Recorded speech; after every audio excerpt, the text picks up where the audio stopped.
Giraffes Can't Dance by Giles Andreaea. Gerard was a tall giraffe whose neck was long and slim, but his knees were awfully bandy and his legs were rather thin. He was very good at standing still and munching shoots off trees, but when he tried to run around, he buckled at the knees. Now every year in Africa, they hold a jungle dance where every single animal turns up to skip and prance. And this year when the day arrived, poor Gerard felt so sad because when it came to dancing, he was really very bad. The warthogs started waltzing and the rhinos rock and rolled. The lions danced a tango, which was elegant and bold. The chimps all did a cha-cha, with a very Latin feel, and 8 baboons then teamed up for a splendid Scottish reel.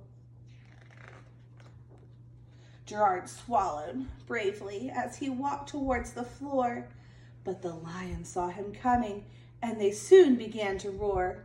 "Hey, look at clumsy Gerard!" the animals all laughed. "Giraffes can't dance, you silly fool."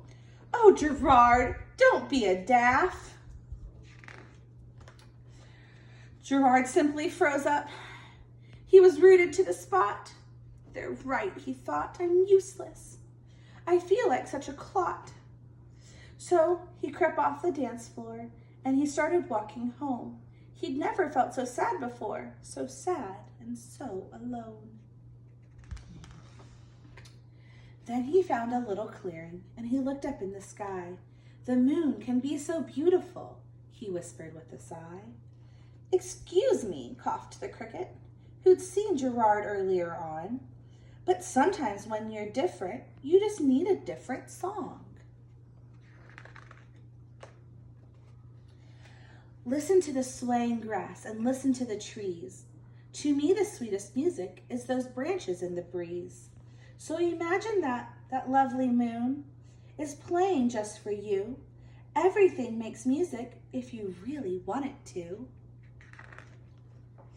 With that, the cricket smiled and picked up his violin. Then Gerard felt his body do the most amazing thing.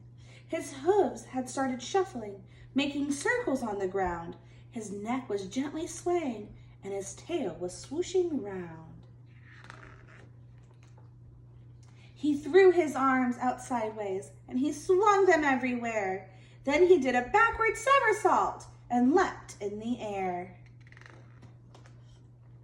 Gerard felt so wonderful.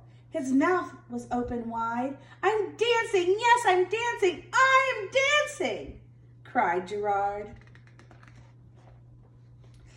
Then one by one, each animal who'd been there at the dance arrived while Gerard boogied on and watched him quite entranced. They shouted, "It's a miracle! We must be in a dream. Gerard's the best dancer that we'd ever seen." "How is it that you can dance like that? Please, Gerard, tell us how." But Gerard simply twizzled around and finished with a bow.